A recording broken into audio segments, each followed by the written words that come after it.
Hello there. Alright, so let's look at to this problem. Now we are given a very long wire which carries a total current of I flowing in positive x directions, for example, and it has a radius of A for the wire structure, and then it has a value of mu for the permeability, and now we are going to calculate or find the expressions of inductance, or in other words we can say that self-inductance of this wire. So the L, guys, can be obtained from this magnetic energy equation, which is equal to half Li squared. Then we have to rearrange to find these equations to find the L, as shown here, which is 2 WH over I squared, which come from these equations. So now, guys, we have to find the magnetic energy for the first steps, where inside the wire, because now we are going to find the self-inductance of the wire. So let's applying the ACL, because this is a case of infinite case of wire, so we can simply use the ACL to find the H field that actually exists within the wire. So again, the ACL can be expressed as shown here: closed integral the H dot dl equal to I enclosed. Okay, guys, so from here we can find actually the H within this wire by drawing our Ampere loop. Let's say this is my any point of interest within the region less than A. So that's going to be our Ampere loop, which has a radius of R. Okay, so this dl refers to our Ampere loop. So now we're going to have 2 pi r, and now we are going to calculate or to estimate the I that enclosed within this Ampere loop, right, as shown there. So we need to find the I enclosed by performing these operations, J dot ds. Okay, guys, this J is actually our volume current density, which we can simply find by dividing the total current over the total area. So the J, guys, for this particular structure of wire can be obtained by total current over its total area, right? So the total current given as I, and then the area actually pi A squared.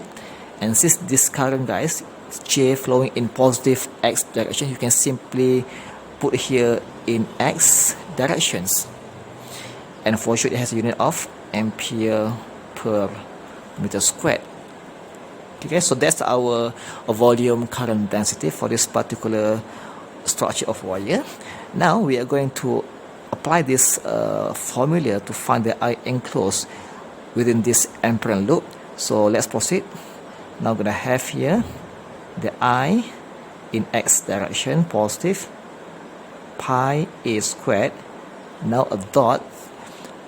For sure gonna have the DSC, guys, must also in positive x. Now here x r dr dphi. Okay, guys, so if you take out the constant outside of integral, so I over 4 pi A squared, now integrate over r dr, integrates over d phi. Finally, you're going to have this equation I r squared pi A squared. Here you're going to have 2 pi over 2.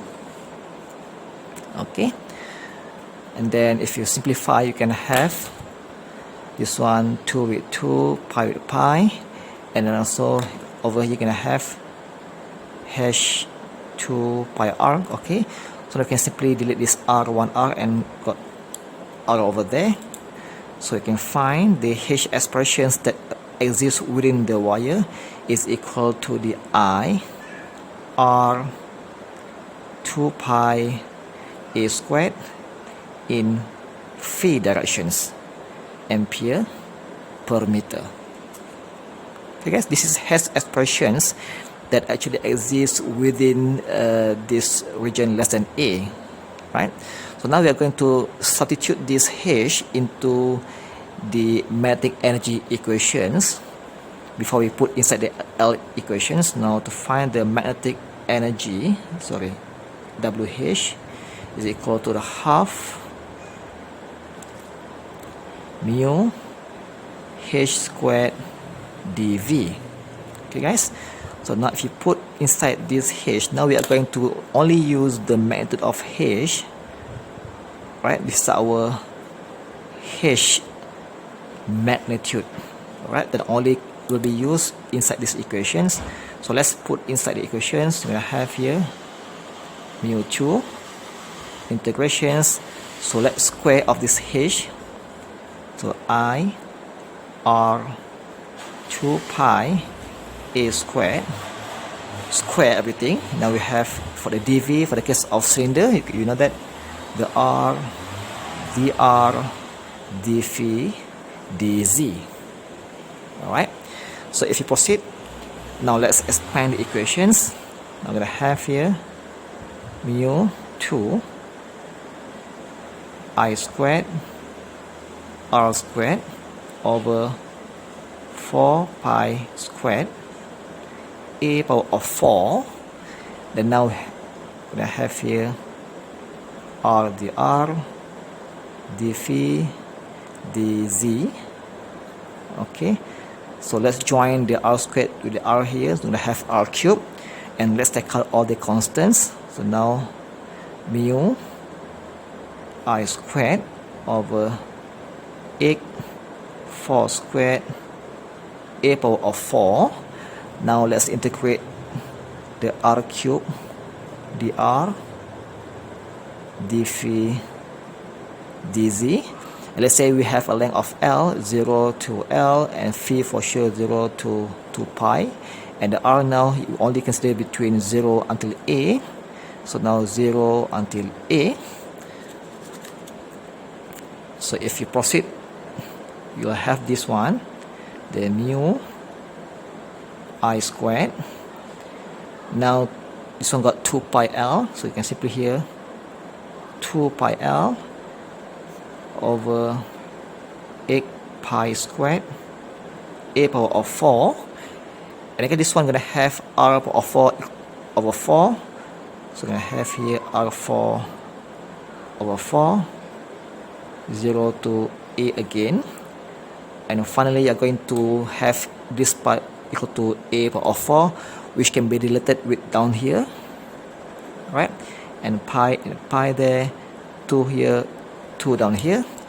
So you are going to have these final expressions of magnetic energy, which is mu I squared L over, now x times 2, we're going to have about 16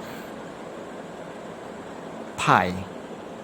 Alright, so that's our magnetic energy expression for this wire in joule. So now we are going to put these expressions or equations into this L equation to find the inductance. So to find the inductance or self-inductance, we're going to have here 2 over I squared, and I'll put all this become your magnetic energy as obtained earlier. Now I'm going to mu I squared L over 16 pi. So now let's cancel out the I squared down there, the I squared up there, then 2 here, and now become 8 down there. So finally guys, we have here mu L over 8 pi. So if I want to find the inductance per meter length, which is for 1 meter length, so you can simply have L prime, which is mu 8 pi unit of Henry per meter. Okay guys, this is a standard expressions for the self-inductance of any straight wire. Alright, so I hope you can try yourself and make sure you can get the same answer. So all the best for your study. Alright, thank you.